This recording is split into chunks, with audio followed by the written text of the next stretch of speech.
ಎಲ್ಲರಿಗೂ ನಮಸ್ತೆ. ಇವತ್ತಿನ ರೆಸಿಪಿ ಬಂದು ಮದ್ದೂರು ವಡೆ.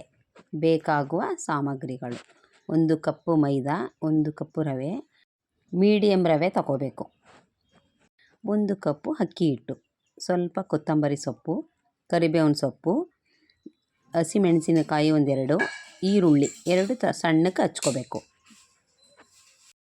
ಮಾಡುವ ವಿಧಾನ: ಒಂದು ಪಾತ್ರೆಗೆ 1 ಕಪ್ಪು ರವೆ, 1 ಕಪ್ಪು ಅಕ್ಕಿ ಹಿಟ್ಟು, 1 ಕಪ್ಪು ಮೈದಾ, ಈರುಳ್ಳಿ, ಹಸಿಮೆಣಸಿನಕಾಯಿ, ಕೊತ್ತಂಬರಿ ಸೊಪ್ಪು, ಕರಿಬೇವಿನ ಸೊಪ್ಪು,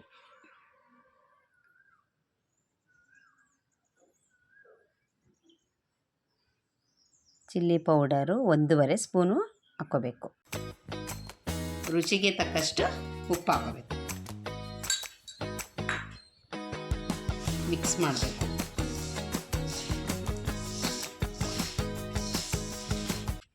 ಎಣ್ಣೆ ಬಿಸಿ ಮಾಡಿಕೊಂಡು 4ರಿಂದ 5 ಸ್ಪೂನ್ ಎಣ್ಣೆ ಹಾಕ್ಕೋಬೇಕು. ಹಾಕ್ಕೊಂಡು ಕಲಿಸ್ಕೊತಾ ನೀರನ್ನು ಸ್ವಲ್ಪ ಚಿಮ್ಕಿಸ್ಕೊಂಡು ಕಲಿಸ್ಕೊಂಡು ಸ್ವಲ್ಪ ಸಾಫ್ಟಾಗಿರಬೇಕು. ತುಂಬ ತೆಳ್ಳಗೂ ಬೇಡ, ಗಟ್ಟಿಗೂ ಬೇಡ. ಕಲಿಸ್ಕೊಂಡು ಒಂದು 5 ನಿಮಿಷ ಇಡಬೇಕು ಅದನ್ನು.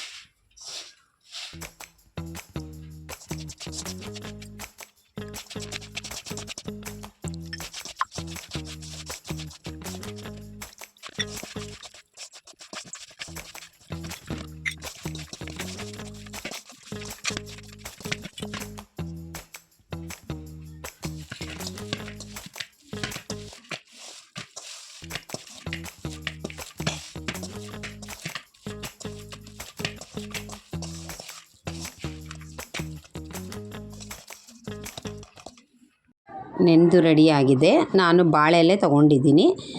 ಬಾಳೆ ಎಲೆಗೆ ಸ್ವಲ್ಪ ಎಣ್ಣೆನೇ ಹಾಕ್ಕೋಬೇಕು, ನೀರು ಹಾಕ್ಕೊಳ್ಳೋಂಗಿಲ್ಲ ಅದಕ್ಕೆ. ಬಾಳೆ ಎಲೆ ಇಲ್ಲ ಅಂದರೆ ನೀವು ಬೇರೆ ಯಾವುದಾದ್ರು ತೊಗೊಳ್ಬೋದು. ಇದನ್ನು ಮೀಡಿಯಮಾಗಿ ತಟ್ಕೋಬೇಕು. ತುಂಬ ಮಂದಕ್ಕೂ ಬೇಡ, ತುಂಬ ತೆಳುಗೂ ಬೇಡ. ಉರಿನೂ ಅಷ್ಟೇ, ತುಂಬ ಮೀಡಿಯಮಾಗೇ ಇರಲಿ. ತುಂಬ ಉರಿ ಜಾಸ್ತಿ ಆದರೆ ಸೀದೋಗ್ಬಿಡುತ್ತೆ.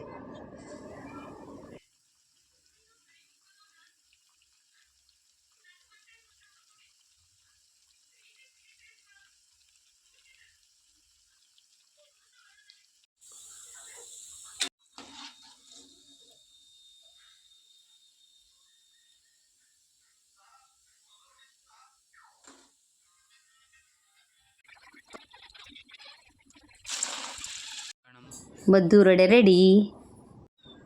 ನೀವು ಒಂದು ಸತಿ ಟ್ರೈ ಮಾಡಿ. ರೆಸಿಪಿ ಹೆಂಗೆ ಬಂತು ಅಂತ ಕಮೆಂಟ್ ಮಾಡಿ.